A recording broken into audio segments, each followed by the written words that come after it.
Once upon a time, there were 100 million people.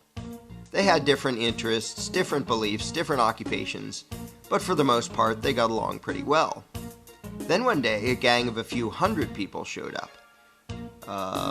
Need to zoom in some more to see them. I know they're there somewhere. Zoom in. There they are.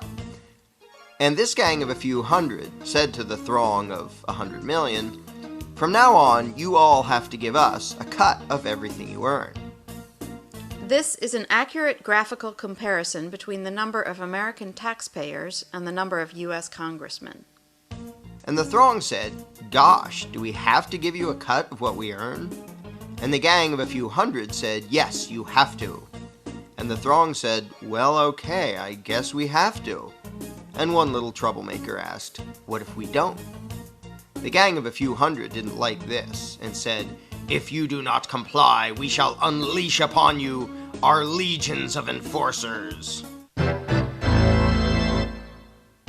And the throng cried, "Oh no, please don't.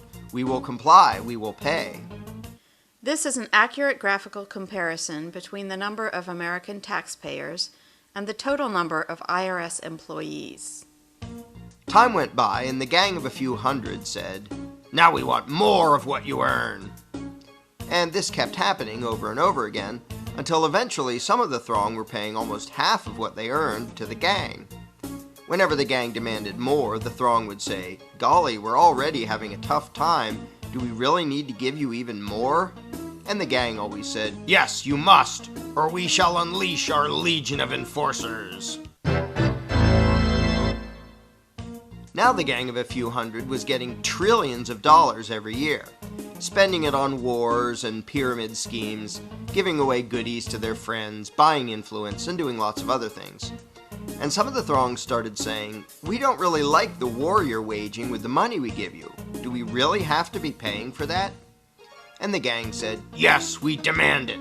Don't make us send out our legion of enforcers." And some of the throng said, "You're taking our money and giving it to huge corporations and giant banks, and some people who just don't want to work. A lot of these things we don't like." And the gang said, "We don't care. We will decide how to spend it. You just do as you're told, or else." And the throng said, "Okay, I guess we have to." But eventually the throng got so fed up, so angry, that they took a drastic step. One day they said to the gang, "We don't like what you're doing. We want a new gang." And after pouring a huge amount of time and money into the effort, they replaced the gang with a new gang. Then the throng pleaded with the new gang, "Now, at long last, can we keep our own money, or at least keep more of it?" And the new gang said, "Sorry, but after much discussion, we've decided that you can't.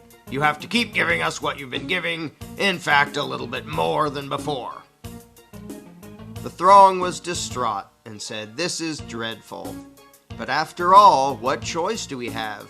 I mean, they say we must comply, and they have that scary legion of enforcers.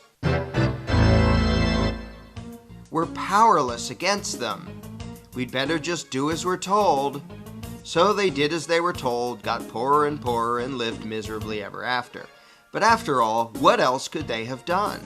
What power could this throng possibly have compared to this gang of a few hundred and their enforcers? What chance would this thing have against this thing? How could these 100 million people ever hope to successfully resist the awesome power of this tiny little dot? In case anyone missed this, let's review. Here's them. Here are their enforcers. Here's us. Them, us. Them, us. Does anything about this seem just a little strange to you? Are you perhaps wondering, why does the throng need the permission of the dot to do anything? Why do these people feel the need to ask this tiny little dot if they can keep more of what they earn? Why would they spend year after year literally begging for lower taxes from this little dot? Is this dot just really darn intimidating? Is it very persuasive in its reasoning? To be blunt, why would this throng give a rodent's backside what this tiny little dot wanted? The fact that this tiny dot has the gall to issue such demands to such a throng is pretty startling in and of itself. But what is far more amazing is that the throng obeys this minuscule little parasitic gang of control freaks. What could possibly explain this? Let's ask the dot. This is how it works. When we, the dot, take your money and spend it on things you don't like, we're representing you. In fact, though you're not allowed to actually keep your own money, you're allowed to decide which little dot will steal half of what you earn. So that really means that you're in charge and that you're agreeing to give us your money. In fact, we, the dot, are serving you when we take your money and spend it on things you don't like. And so you should thank us and treat us with great respect and honor for having robbed you on your behalf for your own good in order to serve you by doing things you don't want us to do. So there you have it. I hope that cleared everything up for you. If you're not entirely satisfied with the dot's explanation of things, you really should read the book The Most Dangerous Superstition, available now at Amazon.com.